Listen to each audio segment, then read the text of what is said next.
Capítulo 35. Bracer sorria. Chegar ao seu destino foi fácil. Não era muito mais longe do que ele imaginara. O único atraso foi encontrar alguns viajantes infelizes na estrada, com quem seu pequeno bando se divertiu por 1 ou 3 horas antes de despachá-los. Mas ele não sorriu uma única vez, nem mesmo quando seus brinquedos choravam e imploravam. O motivo era que a segurança era muito rigorosa. Ele olhou para o posto de parada. Os muros tinham 9 metros de altura e, mesmo de onde ele estava sentado na árvore, eram grossos. Definitivamente não somos o suficiente para lidar com um cerco. Foi um pensamento raivoso seguido por outro pensamento ainda mais raivoso. Tudo isso foi em vão. Mas agora ele sorria, porque a grande escolta estava partindo, formando fileiras de 4, e eles estavam indo para o leste, voltando para casa. Não indo todo o caminho para o oeste até o ponto de desembarque. Sorte minha, a vida é muito mais fácil quando se pode confiar na covardia. Ele acariciou a espada carinhosamente e lambeu os lábios, passando lentamente a língua por eles enquanto pensava no prêmio que o aguardava. Foi somente com o maior esforço que ele se afastou de suas fantasias e atraiu seus bandidos para a fileira de árvores para explicar o que deveriam fazer e como deveriam fazer. O príncipe Sado estava sentado em sua cela com os joelhos contra o peito. Pela 1000ª vez, tocou a coleira de ouro em seu pescoço, pesada, resmungou. Ao seu lado, encostada nele em uma postura quase idêntica, estava a mulher de conforto que lhe fora dada. Não havia coleira em seu pescoço, apenas uma gargantilha de ouro em formato de homens e mulheres em vários estágios da cópula. Sua identificação e propaganda de sua profissão como cortesã de alta classe, enquanto ele era largo e forte, com músculos firmes mesmo depois de seu cativeiro, ela era macia, firme, mas como um pêssego maduro e igualmente deliciosa. Enquanto ele era moreno de cabelo, pele e olhos, ela era loira, com olhos castanhos, embora estivessem fechados no momento. Imagino quanto a casa dela rendeu com este contrato, ponderou Sado enquanto a abraçava. Mesmo assim, amarrada ou não, ela era habilidosa e entusiasmada, e o confortara desde sua captura. Ainda acordado? Ela perguntou baixinho, com os olhos ainda fechados. Sim. Ele disse com sua voz grave de barítono. Eu não te cansei o suficiente? Ela sorriu com os olhos ainda fechados, seus lábios rubis beijaram o ombro dele e ela deixou a cabeça descansar na dele. Você, foi incrível. Quando eu acender as estrelas após meu sacrifício, elogiarei sua companhia e gentileza. E suponho que também devo elogiar o príncipe Rajin por me dar tanta consideração. Isso poderia ter sido muito mais desagradável, ele respondeu, perplexo e com mais coragem do que realmente sentia.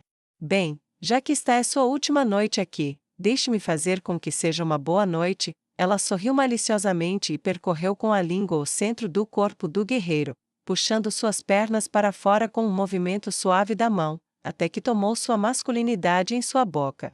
Ele soltou um suspiro de prazer enquanto ela exercia seu ofício e revelava o orgulho que sentia por seu trabalho. Inclinou a cabeça para trás e viu a grande e brilhante lua branca através da janela gradeada. Uma brisa morna passou, marcando a lenta mudança da estação. Em poucas semanas, as grandes chuvas noturnas teriam passado, as pessoas se preparariam para as colheitas. A vida continuaria, mas não para mim. Ele refletiu enquanto tentava não pensar nisso e, em vez disso, tentava pensar apenas na boca e nas reconhecidamente grandes habilidades da mulher que o acompanhava.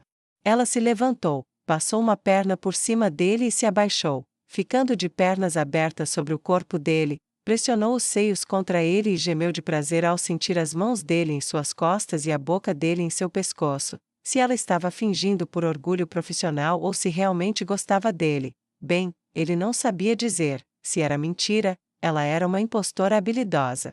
Ele, porém, não estava, e durante a última noite de sua vida entre o povo a leste do pesadelo, esqueceu-se de que amanhã cruzaria aquela fronteira e seria oferecido como um banquete ao imperador Tlaumo, uma última noite, um último beijo, um último toque, uma última transa para um príncipe morto que caminhava. Ele saboreou tudo, a mistura do suor deles e o aroma de seu sexo misturado. Ela ordenhou até a última gota de prazer que conseguia extrair de seu corpo, até que ele perdeu o controle e desabou contra a parede de pedra com a plenitude de sua libertação. Após o esquecimento do acasalamento frenético, retornou o conhecimento de seu destino iminente, e ele pegou a mão dela e gesticulou para a cama de palha grossa que seria sua em sua última noite no posto de parada. Mais uma vez? Ela perguntou com uma sobrancelha erguida enquanto olhava para o seu órgão masculino, agora claramente exausto. Ele balançou a cabeça. Não. Eu só quero ficar deitado com você aí, até eu dormir. Ela deu um sorriso recatado que desmentia sua profissão e foi com ele deitar-se ali. Amanhã, eles vão me levar. Você provavelmente é a última pessoa com quem poderei falar. Acho que terei que conviver com o fato de que 100 vidas foram poupadas por minha causa. Isso terá que bastar, ele disse, arrependido. Mas eu nunca imaginei que isso aconteceria. Você poderia me ouvir antes que eu durma? Ela deu uma risadinha prateada. Vocês, homens, sempre acham que estão nos contratando para sexo, mas a verdade é que isso é só um prenúncio do que vocês realmente querem. Que a gente ouça e vá embora. Vocês dizem que a gente fofoca, mas quando a espada com a qual vocês nasceram pende como uma cobra cansada, vocês falam como mulheres. Ela o beijou nos lábios, brincando com a língua. Vá em frente. Príncipe de Comestra, será um prazer ouvi-lo. Ela deixou sua mão delicada encontrar a dele enquanto se deitava de frente para ele, e quando seus dedos se entrelaçaram, ele começou. Quando acendi ao púrpura, tive sonhos tão grandes, Comestra. Não sei se você já esteve lá, mas éramos um povo orgulhoso, um povo forte. Nossas terras eram férteis, nossas vitórias, muitas. Ele bufou. Meus 2 melhores conselheiros, Onimeus e Kaiji, praticamente me criaram, e eu os amava como família, mas eles não conseguiam ver o que eu via. Como as guerras anuais nos impediam de enfrentar a verdadeira ameaça no oeste, se ao menos eles tivessem ouvido, se ao menos todos tivessem ouvido, eu pensei que se eu pudesse tornar o poderio militar de Comestra imbatível, eu poderia forçar as outras cidades a me ouvirem, forçar-nos a nos unir, a enfrentar a ameaça dos Tlaumos juntos como um só. Ambos disseram que eu era ingênuo. Acontece que eles estavam certos. Eu sonhei com todas as nossas grandes cidades se unindo, um exército. Nossos orcs e elfos demônios e humanos, os halflings e até os anões mais a leste, todos sob uma única bandeira. Eu pensei que conseguiríamos.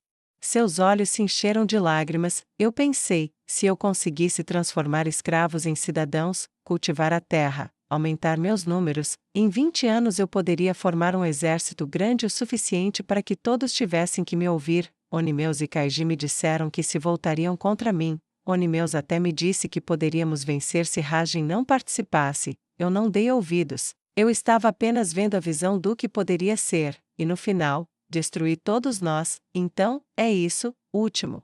Epitáfio de um príncipe estúpido e teimoso, e é dito em uma cama de palha para uma cortesã contratada. Do mais alto calibre, ela deu um sorrisinho irônico, mas isso é um sonho e tanto, príncipe da decaída Comestra. Se ao menos você tivesse conseguido torná-lo realidade, quem sabe? Ele não respondeu, seus olhos já estavam fechados e sua respiração se regularizou. Ela ficou ali, ainda segurando a mão dele, um sorriso amargo em seu rosto enquanto pensava naquela visão impossível. Se as coisas tivessem sido um pouco diferentes, ele poderia ter se tornado o maior príncipe em 1000 anos. Agora, ele será apenas uma refeição para o imperador Tlaumo e seu povo ficará acorrentado até não ter mais identidade. Muito triste, muito, muito triste, ela pensou, e gentilmente soltou a mão dele enquanto o sono a invadia também. Você chama isso de escondido? Malditos idiotas da cidade. Nua latiu, desça aqui e veja você mesmo. Você é mais óbvio que uma ereção de 1,80 m em um anão de 90 centímetros. Os 2 escravos pularam da árvore, desajeitadamente, mas sem nenhum galho quebrado, e chegaram onde Nua estava. Agora olhem, disse ela asperamente, correndo até a árvore. Aumento de agilidade, sussurrou, e pulou de galho em pulos rápidos e sucessivos que os deixaram de olhos arregalados até que ela parou no que deveria ser um esconderijo. Eu vejo vocês, conseguem me ver? Perguntou ela com as mãos na cintura. Eles assentiram em silêncio. Então não está escondido, está? Ela perguntou retoricamente, e eles balançaram a cabeça, com os rostos vermelhos. Estou tentando manter todos vocês vivos aqui. Se estão tentando morrer, enfiem as espadas na garganta e acabem logo com isso, pelo menos não morrerão cansados. Ela resmungou e pulou para baixo. Um de vocês fica aqui observando, orienta o outro, assim vocês podem ver onde estão os problemas e compensar de acordo sem que eu precise passar por perto e gritar com vocês. Sim, Capitã Ivanor. Eles responderam rapidamente e a saudaram da maneira que ela havia ensinado. Com o tempo, mostrarei a eles de onde vem. Talvez esta noite, todos estejam trabalhando duro. Uma boa história pode deixá-los à vontade comigo, ajudá-los a confiar mais em mim. Pensou ela enquanto se dirigia para a próxima estação. Alguns cadáveres de bandidos haviam sido pregados nos restos de uma casa incendiada, e a uma certa distância, seus seguidores atiravam flechas nela sem parar. Ótimo, mas mantenha as pernas assim.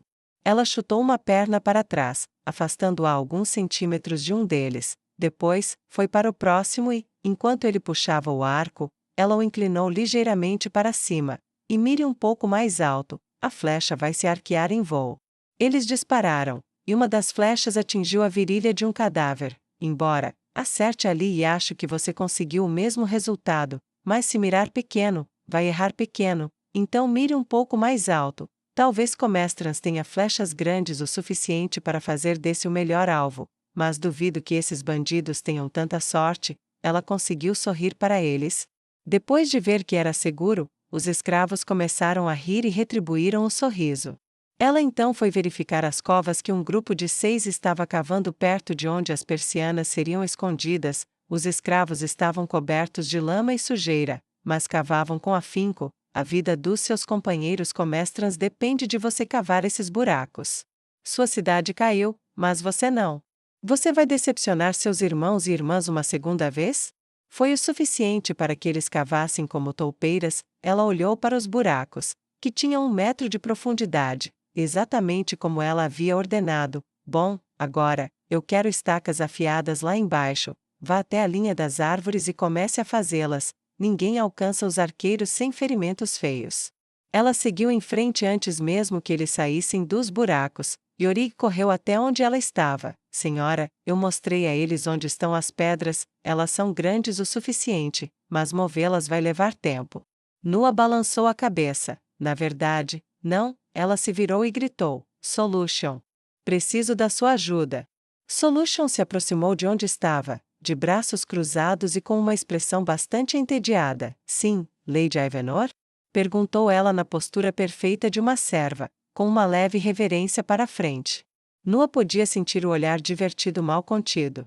Precisamos mover coisas pesadas, você vai me ajudar, ordenou Nua, e quando Iorig se virou e as conduziu para dentro da floresta, Nua sentiu a alegria das árvores ao seu redor novamente e seu entusiasmo começou a aumentar ainda mais. Não demorou muito para encontrarem o que procuravam. É isso aí, Iorig disse tristemente, esses, meus amigos e eu costumávamos brincar de rei da colina nessas pedras, derrubando uns aos outros e vendo quem conseguia ficar lá em cima por mais tempo. Eu nunca ganhava por muito tempo, mas era sempre divertido. Fingíamos ser os grandes defensores da vila, ou poderosos heróis de histórias. Ora, ora. Ele estendeu a mão e tocou uma pedra. Ainda não consigo acreditar. Nua pôs a mão no ombro dele, com compaixão. A vida é cheia de horrores em que não conseguimos acreditar, mas que são reais. A traição daqueles que amamos dói mais do que os ferimentos que nos infligem. Ela cerrou os olhos quando a lembrança retornou, seu grito desesperado para que ele voltasse, o puxão de uma coleira, e então ele se foi, e ela teve que suportar a súplica novamente. Anos atrás, eu teria chorado por essa lembrança. Hoje, você gostaria de matar alguém. Já faz alguns dias e estou ficando entediada. Você tem todas essas pessoas, certamente não mexeria com algumas delas, afinal elas pertencem a você. Apenas as substitua depois. Yersin perguntou com um tom de voz lamentoso e exasperado, mas Nua não teve tempo para responder. Outra voz, mais presente, a chamou. Capitã? Perguntou Iorig, hesitante. Você está bem? Ele olhou para ela com os lábios franzidos. Ela se recuperou e balançou a cabeça. Tudo bem, é só uma lembrança. Digamos que você não é o único que sabe uma coisinha ou duas sobre a dor de ser traído por quem você ama. Ela cuspiu as palavras como se fossem leite estragado e olhou para Solution. Vamos, me ajude. Solution deu de ombros e enfiou a mão numa pedra tão alta quanto 2 homens e tão larga que seriam necessárias 20 ou mais pessoas, de mãos dadas e braços estendidos, para cercá-la. Ela então simplesmente se afastou, arrastando a pedra atrás de si. Iorig ficou boquiaberta com o que viu enquanto galhos e árvores rachavam e quebravam em seu rastro. Exiba-se, Nua revirou os olhos, carga aliviada, força menor, ela proferiu suas artes, pegou uma pedra maior que seu corpo e a colocou sobre o ombro, e então começou a caminhar atrás de Solution até a estrada que levava para dentro e para fora da Vila dos Mortos. O trabalho continuou, cavando fossos, construindo esconderijos, praticando arco e flecha e praticando esgrima básica. Gradualmente, o local da emboscada foi preparado, e o primeiro dia chegou ao fim com o pôr do sol e a cobertura da noite, reunindo-os no acampamento do lado de fora da entrada sul. E então, Sargento Vargas, como foi? Perguntou Nua enquanto ele parava na frente dela e fazia a saudação que ela lhe ensinara, com o punho sobre o coração.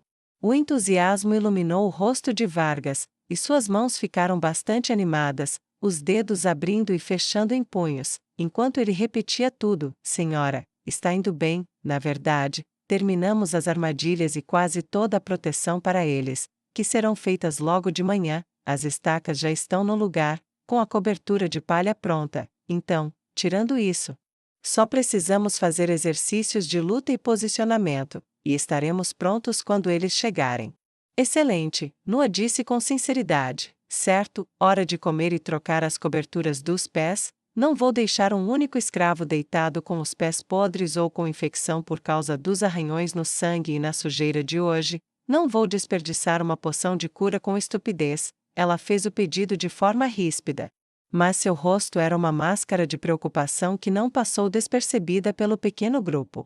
Quando o fogo estava aceso, as botas tiradas e a comida borbulhando em algumas panelas, Nua sentou-se em algumas pedras, vigiando seus escravos. Meus escravos, minha propriedade, eu comprei essas pessoas, e agora vou mandá-los para a luta, talvez para a morte, para que eu possa alcançar meus objetivos. Nua, é isso que você quer? Olhe para eles, eles já perderam tudo, você vai tirar a vida deles também? Ela se fez essa pergunta, perdendo-se no pensamento. Se isso trouxesse Raymond de volta, até onde ele iria para te trazer de volta à vida? Você não pode fazer menos do que ele faria, do que ele realmente fez, mas mesmo esquecendo isso, pense em quais são seus objetivos. Se tudo correr como você quer, você pode libertá-los novamente, essa é uma chance melhor do que a maioria jamais terá. Você pode até conseguir restaurar a cidade deles e trazer a maioria do povo de volta para casa. E além de tudo isso, a profecia da Salvadora Sombria está chegando e todo mundo sabe disso. Bem, de volta para casa, todo mundo sabe disso. O reino dos Minotauros está se tornando cada vez mais militante, em grande parte graças a você. É só uma questão de tempo até que eles mandem o Triunvirato se ferrar quando exigirem tributo, e só uma questão de tempo até que Muum realmente destrua um de seus maiores ataques. Minotauros montados já é uma ideia maluca. Minotauros montados em cavalos mortos-vivos é outro nível. Só, não joguem as vidas deles fora. Use seus escravos com cuidado e, um dia, quando puder, conserte tudo, custe o que custar. Ela virou o rosto para longe de onde os escravos conversavam entre si e enxugou os olhos, olhando para a escuridão onde Solution sem dúvida estava reunindo suas presas. Ela olhou por tanto tempo e com tanta concentração que quase não notou a escrava ajoelhada à sua frente com uma tigela de ensopado erguida e a cabeça baixa. Esta é Viena? A mãe de Viema, seja lá qual for o nome, a criança que foi vendida. Nua sentiu uma pontada no coração ao ver a postura da guerreira elfa oferecendo comida em súplica. Contra sua natureza, ela às vezes saboreava a submissão humana, mesmo quando ansiava por acabar com ela, mas a sua, cujos olhos humildes sem dúvida ainda estavam cheios de medo enquanto jaziam abatidos e ansiavam pelo toque de um ente querido perdido, era tão profunda que Nua não conseguia sentir nada além de ódio por si mesma. Comida, para Nossa Senhora, nossa capitã, aguardamos sua permissão para comer, ela disse respeitosamente. Nua pegou a tigela e a segurou no colo. Comam, vocês todos merecem hoje, disse Nua com o nariz ligeiramente empinado, e eles rapidamente começaram a servir tigelas do ensopado de carne. A elfa olhou para ela com descrença. Vê, você está nos deixando comer a carne do ensopado, não apenas vegetais e caldo. Eu pensei. Nua estendeu a mão direita com a palma para cima. Eu permito sua súplica, disse ela, arrogante. A elfa realizou o ato submisso de gratidão enquanto Nua falava. Vocês vão lutar, alguns de vocês podem acabar morrendo. Ninguém deve fazer nenhuma dessas coisas de estômago vazio. E o que for colocado ali deve ser decente. Vocês são guerreiros escravos, mas guerreiros serão alimentados como aqueles que lutam. Vocês são meus breakers, eu comprei suas vidas. Mas sei que nem todo valor é medido em moedas, e lealdade não se compra tão facilmente. Você fala da sua promessa? A elfa sussurrou com uma esperança ofegante. Sim, qualquer um que morra lutando. Bem, eu pedi para meu escravo te visitar por um motivo. Sua morte comprará a liberdade e a segurança de qualquer ente querido capturado, mas, só se você morrer bravamente, morra fugindo. E eu esqueço que eles existiram da mesma forma que esqueço os covardes, mas você que luta mais arduamente do que todos, bem, você sabe que posso me dar ao luxo de cumprir minha promessa. Tenha fé em mim, e eu terei fé em você, há muito, muito mais além deste dia aos meus olhos do que você poderia acreditar, e para aqueles que viverem para ver, vocês louvarão o dia em que eu os comprei. Até o sargento fodedor de elfos. Ela riu um pouco com a lembrança, e Vargas ficou vermelho como uma beterraba novamente.